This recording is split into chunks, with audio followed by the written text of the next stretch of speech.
네, 오늘 레위기 강의 18번째 시간입니다. 제목은 거룩한 피라는 제목이고요.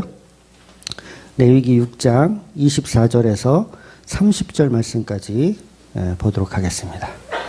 레위기 6장 24절에서 30절 말씀 같이 볼게요. 여호와께서 모세에게 말씀하여 이르시되 아론과 그의 아들들에게 말하여 이르라. 속죄제의 규례는 이러하니라. 지극히 거룩하니 여호와 번제물을 잡는 곳에서 그 속죄제 제물을 잡을 것이요 제사장이 그것을 먹되 곧 해막들 거룩한 곡에서 먹을 것이며 그 고기에 접촉하는 모든 자는 거룩할 것이며 그 피가 어떤 옷에든지 묻었으면 묻은 그것을 거룩한 옷에서 빨 것이요 그 고기를 토기에 삶았으면 그 그릇을 깨뜨릴 것이요 유기에 삶았으면 그 그릇을 닦고 물에 씻을 것이며 제사장인 남자는 모두 그것을 먹을지니 그것은 지극히 거룩하니라.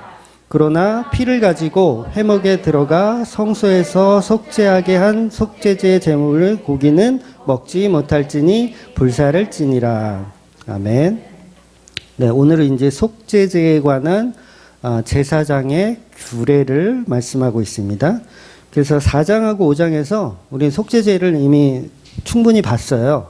그러니까 크게 네 부분으로 나누어서 제사장의 속죄제, 회중의 속죄제, 족장의 속죄제, 그리고 평민의 속죄제. 네, 오래돼서 기억이 없으시죠?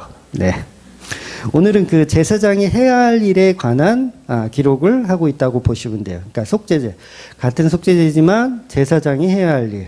자, 그래서 오늘 본문의 맥락을 보면 재물을 아무 곳에서나 잡는 게 아니에요. 예, 재물을 이제 잡아야 되잖아요.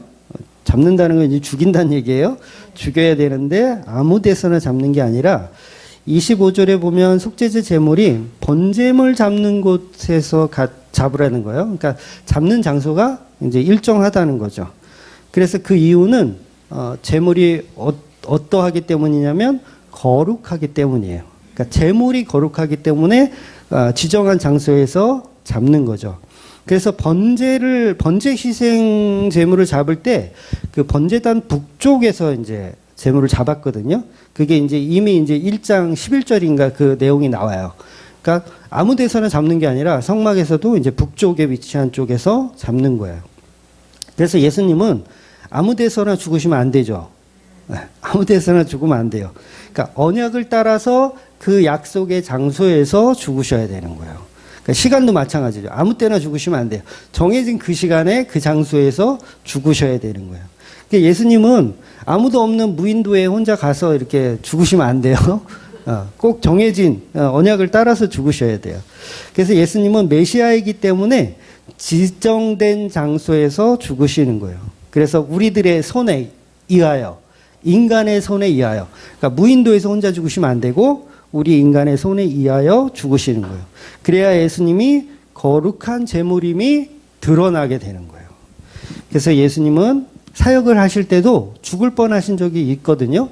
근데 안 죽으세요. 일부러. 그 자리를 빠져나가세요. 단순히 예수님이 겁을 먹어서 도망가시는 게 아니라 죽어야 할 때와 장소가 있기 때문에 아직 때가 아니니라 하시고 그 자리를 피하시는 거예요. 그래서 그 거룩한 장소, 그 장소가 어디냐면 그 구약에서 보면 그 아브라함의 언약이 성취된 장소가 있어요. 그 장소가 바로 그 아브라함이 이삭을 번제로 바쳤던 그 장소. 그 장소가 구약에서는 예루살렘에 예수님께서 십자가 오르시는 그 곳과 같은 장소를 의미합니다. 그래서 예수님은 이삭처럼 그 자리에서 죽으셔야 되는 거예요. 아무 데서나 여기 대한민국에 오셔가지고 죽으시면 안 돼요. 그 자리에서 죽으셔야 돼요. 그래서 이스라엘 지도를 보면 갈릴리 언덕은 예루살렘 그 성전이 있는데 북쪽에 위치하고 있어요. 그러니까 오늘 본문하고 이제 맥락이 거의 똑같죠. 그러니까 북쪽에서, 제단 북쪽에서 돌아가시는 거예요. 그래서, 이 속죄제를 통한 예수님이 그대로 구약에서도 이제 예표가 되어지고 있는 거죠. 그래서 본문에 나오는 예수님의 그 죽음이 이제 거룩하기 때문에 이 제물도 거룩하다 이렇게 표현을 하고 있는 겁니다. 그래서 이 속죄제의 제물을 제사장이 먹는데 제사장도 이걸 먹고 거룩해지는 거예요. 26절을 한번 볼게요. 오늘 본문이죠. 26절 보면 죄를 위하여 제사 드리는 제사장이 그것을 먹되 곧 회막들 거룩한 곳에서 먹을 것이며. 그러니까 제물이 거룩하니까 먹는 장소도 정해져 있는 거예요. 거룩한 곳에서 먹어야 되는 거예요. 그러니까 제사장은 반드시 그 고기를 먹어야 하는 거예요. 그러니까 역시나 아무 데서나 먹으면 안 되고 거룩한 장소에서 먹어야 되는 거죠. 그래서 여러분이 예수님의 그 살과 피를 먹는다는 것은 우리 인간들에겐 은혜잖아요.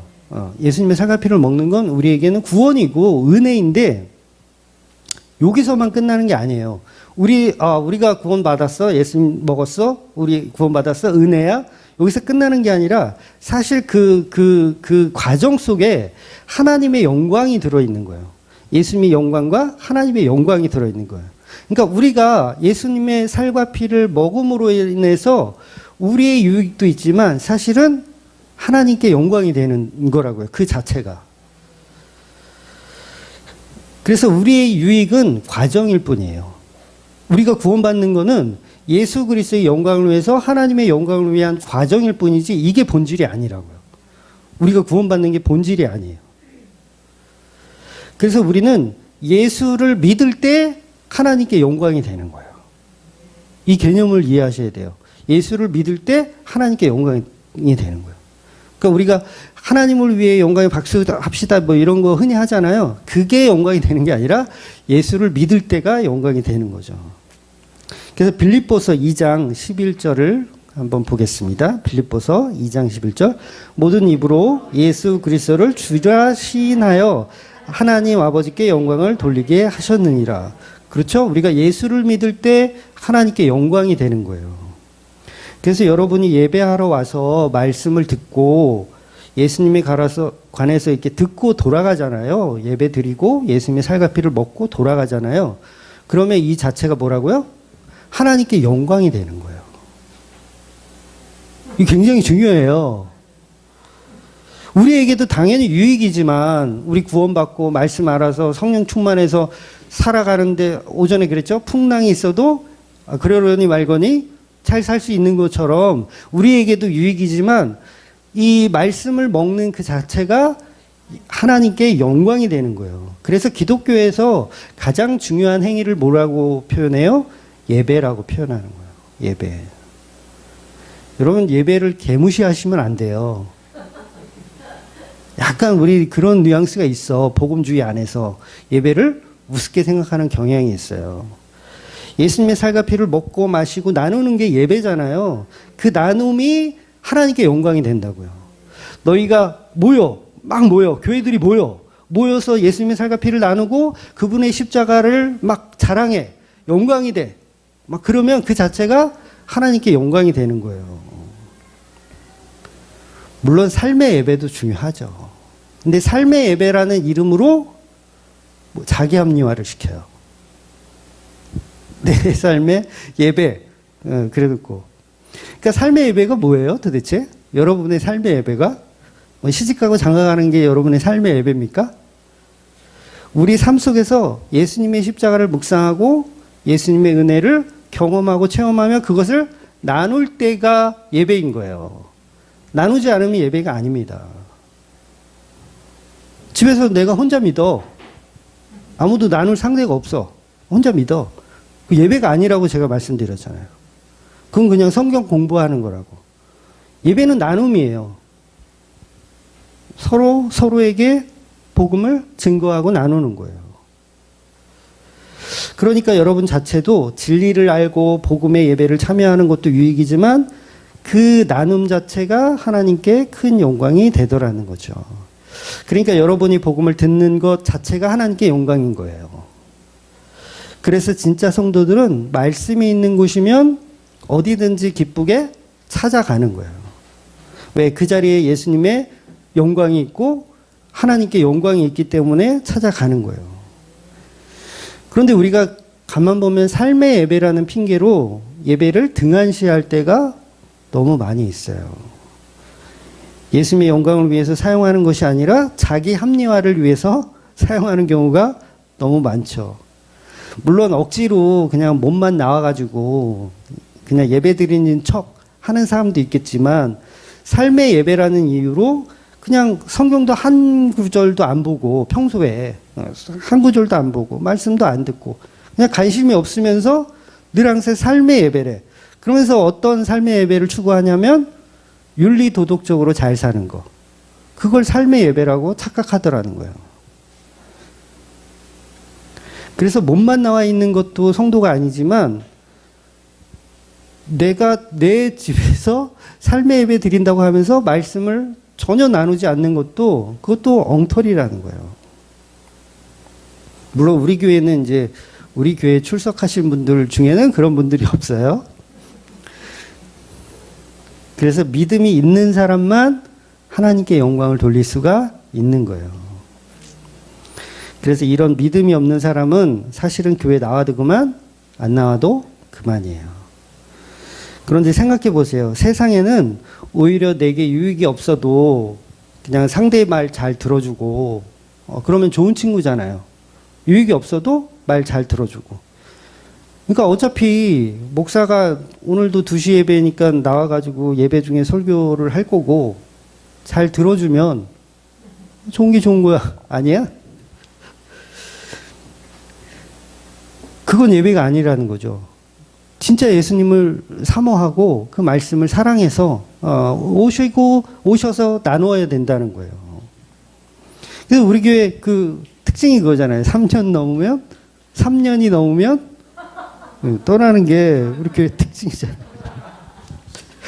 3년 들으면요, 뭐 3년 넘으신 분들도 몇 분 계시지만 3년 넘으면 뭐 특별한 것도 없고 이제 주말교회 그만 나가도 되겠다. 어차피 설교는 유튜브로 들으면 되고 이렇게 생각할 수 있잖아요. 근데 미안하지만 그 생각 자체가 나는 하나님께 영광을 돌릴 생각이 없다는 얘기예요. 그러니까 예수님의 살과 피를 나누는 거에 관심이 없는 거죠. 복음은요, 지식으로 다 안다고 끝나는 게 아니에요. 그걸 나누어야 돼요. 나눈다는 얘기는 전도하라는 얘기가 아니에요. 여러분 나가서 막 전도해와라 이 얘기가 아니라 나눔이라는 건 십자가의 은혜를 내가 받았으니 그걸 자랑하는 거예요. 그걸 자랑하는 거예요. 예수님을 자랑하는 거예요. 예수님의 십자가를 자랑하는 거. 그래서 그런 나눔이 없으면 그건 예배자가 아니라는 거죠. 그래서 복음 다 안다고 착각하면요, 설교도 안 들어요. 안 들어요. 뭐 나가면 들을 것 같아요? 안 들어요. 나가면 끝이야. 다 아는데 뭐 유튜브 뭐하러 듣고 있어. 결국은 복음도 나를 위한 목적. 나의 특별한 어떤 지식의 향연으로 듣는 거예요. 지식의 향연. 찬양도 마찬가지예요. 매번 우리가 부르지만 찬양 가사 하나가 우리의 심령에 꽂혀야 되는데 그냥 노래하는 거야. 그냥 노래. 그 예배자가 될 수가 없는 거죠. 그냥 어떤 형식주의에 빠져버리는 거예요. 그러니까 철학자들이 모여가지고 자기 이 지식을 뽐내는 것처럼 교회 안에서도 그런 모임으로 갖는 거예요. 그런 모임으로 가니까 한 3년 지나니까 더 이상 나눌 게 없어. 그럼 어떻게 해요? 떠나야지 뭐. 그러니까 예배를 드리러 온 게 아니라 다른 걸 하기 위해서 모인 거예요. 다 철학가들이야. 철학가들이라서. 그래서 결국은 내가 좋아하는 말씀 듣고 싶고 그거잖아요. 내가 좋아하는 말씀 듣고 싶고 찬양도 내가 좋아하는 찬양 듣고 싶고 부르기를 원하고가 아니에요. 이거 잘 이해하셔야 돼요. 그러니까 찬양을 내가 이 찬양을 내가 부르고 싶다 해서 부르는 건 상관없는데 듣고 싶다. 나 이 찬양 듣고 싶다. 교회가 하나님께 예배 드리는 건데 내가 듣고 싶은 거. 내가 듣고 싶은 찬양, 내가 듣고 싶은 말씀 뭐예요? 본인이 뭐 된 거예요? 본인이 하나님 된 거예요. 그러니까 우리가 까딱하면 하나님 보좌에 앉아 있다니까요, 우리가. 특히 목사가 더 심하고요, 그게. 그 위치가. 그러니까 교회가 하나님께 드리는 예배에는 관심 없고 내 취향에 맞추고 싶은 거예요. 뭐든지 다. 저도 마찬가지고요. 저도 제 취향대로 해요. 내가 주인이 되는 거죠. 그래서 제가 찬양팀한테도 얘기하는 게 콘티는 인도자의 몫이다. 제가 그 얘기하잖아요. 콘티에 외합 주지 마라. 곡을 선정하는데 무조건 예배 인도자가 뽑을 수 있도록. 물론 이렇게 뭐 추천하거나 뭐 그 정도의 수준은 괜찮지만 막 나는 이 노래를 듣고 싶다. 라는 식의 외합은 안 된다고. 물론 예배 인도자가 막 이상한 노래를 자꾸 불러. 유행가 신나는 노래 아싸 부흥 뗍시다 막 이렇게 막 이상한 노래를 부른다면 제재를 해야겠지만 그렇지 않다면 그건 예배 인도자의 몫이에요. 우리가 관여할 필요가 없는 거죠. 그러니까 교회를 잘 운영하려면, 교회가 성장하려면 어떻게 해요? 다 취향을 맞춰줘야 돼. 여기서는 트로트를 좀 해주세요. 그러면 이번 주는 트로트로 하겠습니다. 여긴 락을 좋아해요. 그러면 이번 주는 락으로 하겠습니다. 이렇게 취향을 맞춰주면 교회가 성장해요. 그런데 죄송하지만 예배는 전적으로 하나님의 영광, 예수 그리스도의 보혈의 은혜를 발현해야 하는 거기 때문에 인간의 취향 같은 거는 죄송하지만 넣어두세요. 집에서 들으세요.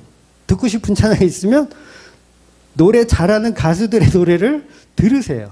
네.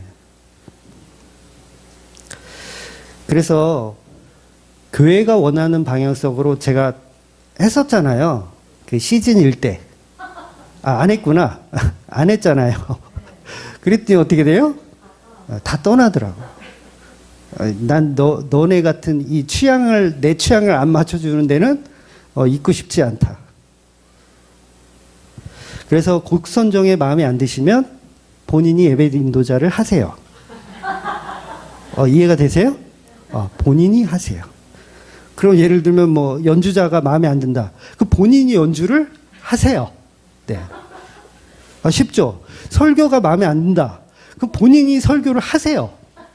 네. 그렇잖아요. 네. 아니 교회가 마음에 안 들다. 그럼 본인이 교회를 차리세요. 네?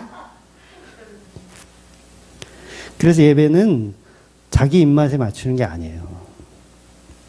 지난주 소재에도 그랬지만 제사장이 먹어야 되는 거예요.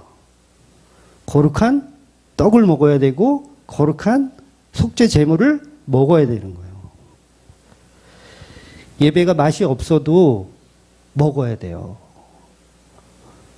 맛없다고 투정 부릴 거예요? 소재는 나는 이거 누룩 없는 건 도저히 나는 토 나와서 못 먹겠는데요? 속죄제는 이건 나는 못 먹겠는데요? 이 주말교회 예배는 못 먹겠는데요? 미안하지만 맛이 없어도 이곳이 예수 그리스도의 몸된 교회라면, 그것이 속죄 제물이라면, 그것이 소재 제물이라면 맛이 없어도 먹어야 돼요. 그러니까 여러분의 취향을 존중해 드리지가 않아요. 정말 죄송해요. 예수 그리스도를 통한 하나님의 영광을 표현하는 자리이기 때문에 그렇습니다. 우리는요, 그 고을 사또가 생일날 잔치할 때 이렇게 슬쩍 보고 참여한 걸뱅이들이에요. 이해가 되세요?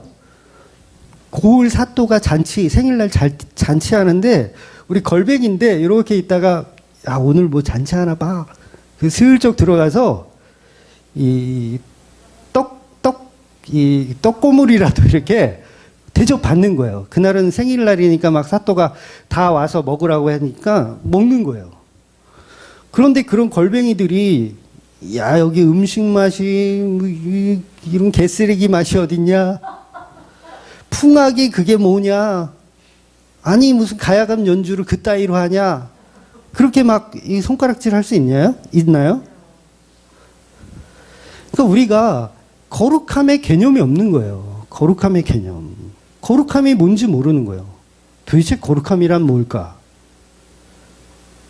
그러니까 우리는 거룩한 것이 아니에요. 우리는 거룩하지 않아요. 예수님이 거룩하신 것이고 그 제물이 거룩한 거예요. 제물이. 그래서 거룩한 예배에 참여했기 때문에 거룩하다 칭함을 받는 겁니다. 우리는. 그래서 본문에서 반드시 손을 뻗어 고기를 집어 먹어야 되는 거예요.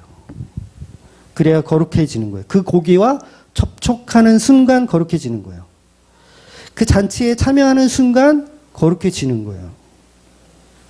그 자체가 예수님께 영광이고 하나님께 영광인 겁니다. 그러니까 예수라는 살과 피를 통해서 나누어 먹으면 이것이 오늘날의 예배라고 하는 거예요. 그것을 받아먹는 여러분도 유익하지만 그 자체가 하나님께 영광이 되는 겁니다. 그런데 복음주의 안에서도 예수님의 살과 피를 나누어 먹는 이 자체가 하나님께 영광인 이 예배를 관심 없어 해요. 복음주의 안에서도 예배에 관심 없어요. 자기들의 유익에만 관심이 있어요. 잘못 배운 거예요. 죄송하지만 잘못 배운 거예요. 그래서 이 복음주의 오랫동안 막 그런 복음주의 목사님들 설교 많이 들어서 이제 해박하신 분, 막 예배에 열정이 넘치는 분 제가 못 봤어요. 여러분들 빼고. 예배에 막, 어떻게든 예배에 가야지, 막 사모해야지, 막 기대하고, 막 토요일날 잠 못 자고, 막, 들떠가지고, 내일 소풍 갈, 그런 분들을 몇 분 봤죠. 우리 교회 분들은 계신데. 근데 대부분 없더라고요. 왜 없어요? 이게 복음주의의 부작용이에요. 지식으로, 이제 막말할게요. 그냥 대가리에 똥만 찬 거예요. 똥만 차가지고 나 예수 잘 믿는다고 착각하고 있는 거예요. 그래서 복음주의가 뭘 양산하냐면 가나안 성도를 양산해요. 막 복음주의 나 지식 다 알아. 그래놓고 교회 안 다녀. 그래서 쓴소리를 안 할 수가 없어요. 가나안 성도를 내가 막 욕하잖아요. 쓴소리 안 할 수가 없어. 그러니까 예수님이 거룩하신데 본인이 거룩하다고 착각하는 거야. 예수님을 만져야지, 먹어야지, 예배해야지. 근데 안 하고 거룩하다고 어떻게 거룩해?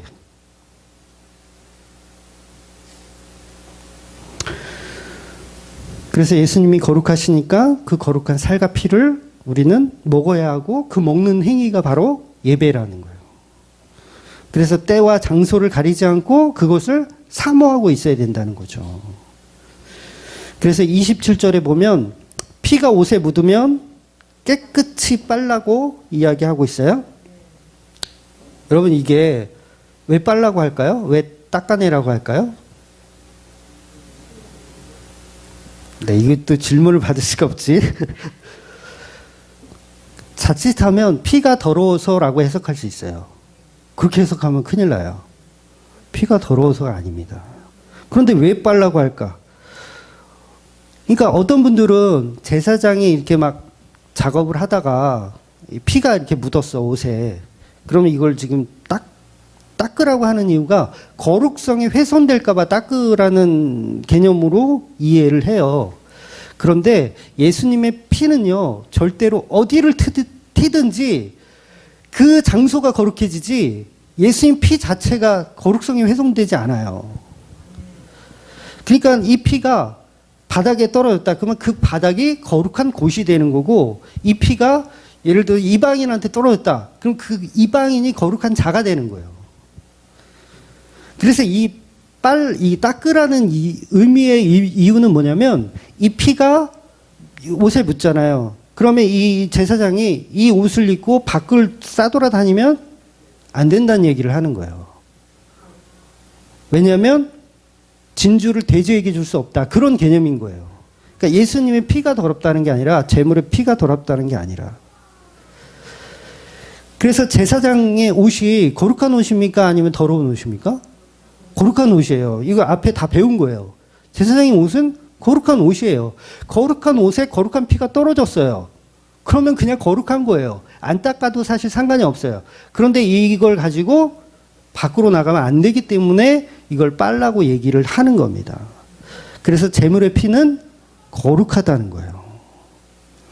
그래서 여러분 그 종교개혁 때 그 종교개혁을 하고 나서 교회가 나누어진 그 배경이요. 이 성찬 문제 때문에 나누어지거든요. 그래서 루터, 쯔뱅글리, 그 다음에 칼빈 서로 성찬의 견해가 다 달랐어요. 그래서 하나로 합쳐지질 못하고, 그러니까 루터파, 그 다음에 개혁파, 그 다음에 장로파 이렇게 나눠지게 된 거예요. 뭐 때문에? 이 성찬에 대한 해석이 달라서. 그래서 하나로 통합되지 못했던 거예요. 카톨릭은 화채설을 믿었다고 제가 말씀드렸잖아요. 화채설. 화채설이 뭐냐면 예수님의 살과 피로 변한다.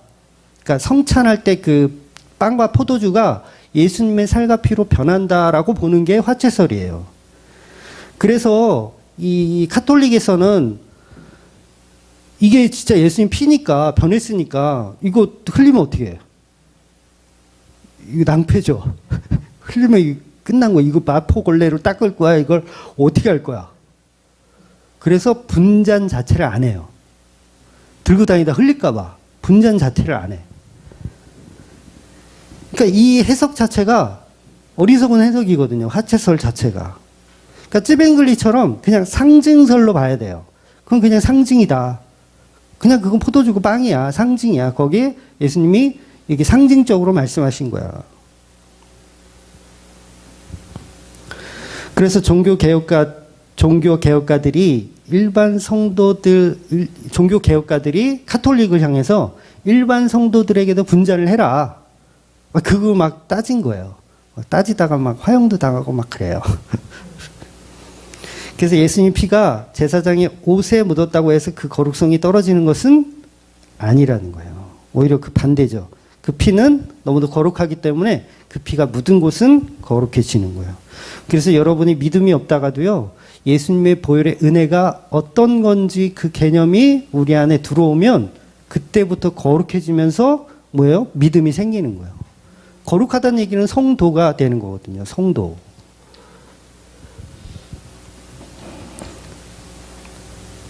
그래서 피는 거룩하니까 거룩한 피를 성 밖으로 가지고 나가지 말라는 얘기입니다. 그래서 이 말씀은 삼위일체적 견해가 들어있는 거예요. 간단히 설명드리면 예수님의 피는 거룩하지만 그 피 또한 하나님의 범주 안에서 있어야 돼요. 그러니까 예수님 피가 거룩하다고 해서 아무에게나 다 이렇게 구원이 적용되는 건 아니에요. 성부 하나님과 성령 하나님이 합의한 태초부터 약속된 백성에게만 적용되는 개념인 거예요. 그래서 이걸 지금 성막 밖으로 갖고 나가지 말라는 의미로 얘기하는 거예요. 그러니까 예수님 피는 거룩하다고 해서 아무에게나 거룩성의 효력이 발생되는 건 아니라는 개념인 거죠. 그래서 세상 사람들은 예수님의 피를요, 그냥 소, 돼지 피보다 못하게 생각해요. 그들에게 예수님 피가 전달되는 것은 오히려 수치와 조롱이죠. 안 그렇습니까? 수치와 조롱인 거예요. 그들에게 전달되는 거. 그러니까 나가지 못하게 하는 거예요. 닦고 가. 빨고 가. 그러니까 돼지에게 진주를 주면 돼지가 성질 내죠. 성질 내잖아요. 그래서 본문의 구약에서는 철저하게 그 피의 거룩성을 다루고 있는 거예요. 그런데 정작 신약에서 예수님의 십자가는 모든 사람 앞에 뿌려지는 거 아세요? 제가 설명은 이렇게 쭉 했잖아. 돼지한테 주지 않는다. 그런데 예수님의 십자가는요, 돼지들 앞에서 쏟아져요. 이 개념을 이해하셔야 돼요. 완전한 수치를 돼지들 앞에서 당하는 거예요. 그러니까 저와 여러분이 돼지였어요. 돼지. 진주를 보고 화내던 돼지. 근데 그 피가 우리 돼지들에게 묻으니 어떻게 돼요? 성도가 되더라는 거예요. 성도가 되고 교회가 되는 거예요. 그러니까 그 피의 거룩성이 얼마나 대단합니까? 그래서 그 거룩성은 아무에게나 뿌리지 않아요. 그러니까 같은 돼지라도 결이 다른 돼지야. 응? 태초부터 도장받고 태어난 돼지들. 그러니까 그 돼지들에게 뿌려지는 즉시 성도로 바뀌더라는 거예요. 그래서 오늘 본문은 성막 밖으로 속죄 제물의 희생의 피를 가지고 나가지 말라는 뜻으로 말씀하고 있는 거예요. 그러니 제사장은 깨끗이 이 묻은 피를 빨고 나서 나가야 되는 거예요. 고기 삶는 그릇도 마찬가지예요. 고기가 더러워서 그릇을 깨트려 버리라는 얘기가 아니에요. 고기가 더러워서가 아니에요. 오히려 그 고기에 묻었던 그 피가 이 토기에 얼룩이 지면, 이 토기 그릇이 얼룩이 지면 이것도 마찬가지죠. 이 밖으로 나가게 되면 안 되잖아요. 그래서 토기 그릇은 어떻게 하라면 깨뜨려 버리라고 하는 거예요. 나가면 안 돼. 깨뜨려 버리라는 거예요. 근데 이 토기 말고 이제 이 유기 그릇이라고 써 있는데, 유기 그릇은 뭐냐면 뭐 청동이나 어떤 깨지지 않는 그런 재질로 만든 그릇이에요. 그건 어떻게 하라고요? 그거는 묻어나지 않으니까, 피 같은 게 묻어나지 않으니까 깨끗이 물로 씻어서 사용하라는 거예요. 그러니까 유기 그릇은 이 피가 흡수되지 않으니까 물로 씻어서 사용할 수 있지만, 토기로 만든 그릇은 예수님의 피가 묻어서 이 밖으로 나가면 안 되니까 깨뜨려 버려라 말씀하시는 거예요.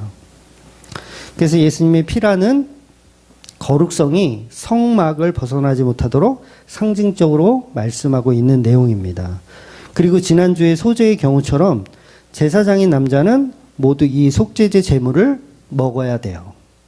그런데 피를 가지고 회막에 들어갔던 제물의 고기는 먹지 말고 제단에 다 불사르게 되어 있어요.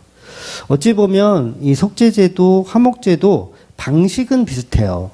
방식은 비슷한데 화목제와 속죄제의 차이는 뭐냐면, 지금 드리는 속죄제는 성막 밖으로 나갈 수 없는 개념을 설명하고요. 화목제는 근데 조금 달라요. 그거는 갖고 나가는 경우도 있어요. 그래서 복음은요, 이 두 가지 양면성을 다 표현하거든요, 구약에서. 그러니까 레위기를 가만 보면 굉장히 복잡하게 얽히고 설켜 있는데 이게 복음으로 다 통일되고 있어요. 그러니까 개, 돼지에게 줄 수 없는 거룩한 피인데, 또 신약에서는 이방인들에게 또 그 길을 열어놓으셨잖아요. 그것처럼 화목제물은 또 밖으로 나가서 먹을 수가 있어요. 특이하죠. 속죄제는 안 되는데 화목제는 먹을 수 있게 또 되어 있어요. 그래서 복음은 유대인뿐만 아니라 헬라인에게도 이방인들에게도 열어두었다라는 그 개념을 레위기에서 이미 다 설명을 해놓고 있다는 거예요.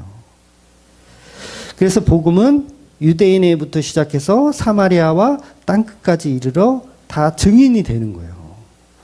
이미 그걸 구약의 레위기가 기록하고 있다는 거죠. 그래서 어쩔 때는 못 나가게 하고 어쩔 때는 나가도 되게 하고 이렇게 표현을 하는 거예요. 그래서 구약에서는 이스라엘 백성들 자기들만 구원받는 걸로 알고 있었잖아요.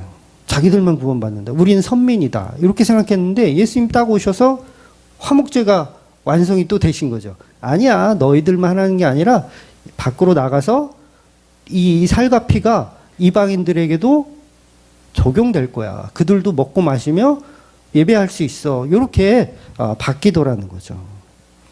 이런 복잡한 논리들이 왜 존재하냐면 예수님의 십자가 능력을 그대로 표현하고 있기 때문에 그렇습니다.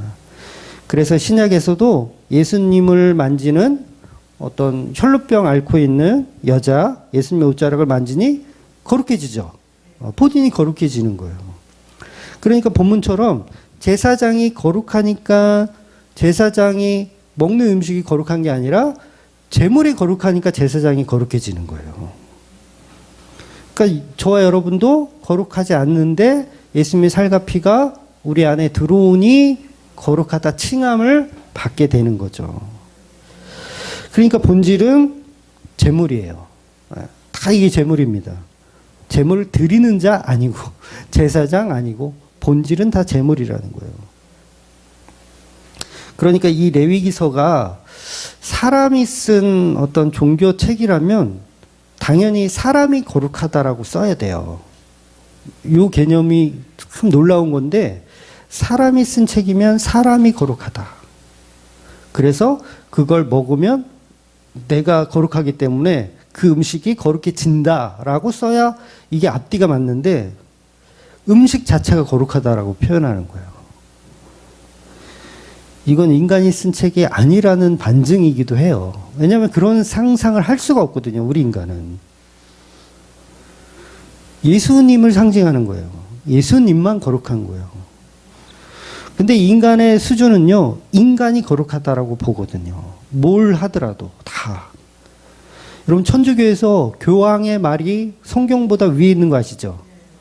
교황의 말이 성경보다 위에 있어요. 교황의 말이 곧 법이고, 교황의 말이 곧 교리가 돼요. 이게 정상적인 인간의 종교예요. 사람이 거룩하지. 사람이 만지면 그 만진 건 거룩해지지. 이렇게 해야 되는데, 아니, 떡이 거룩하다고 지금 표현하는 이상한 종교예요. 기독교는.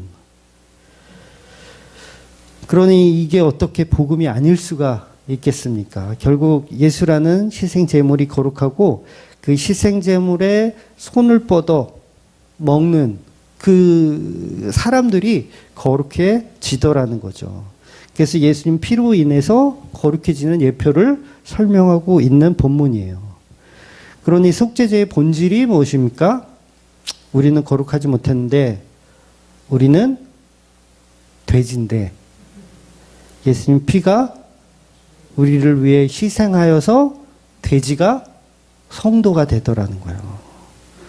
그래서 그걸 믿을 때 그걸 예배라고 하는 거예요. 그래서 돼지들이 모여서 그 예수님의 은혜를 나누는 거예요.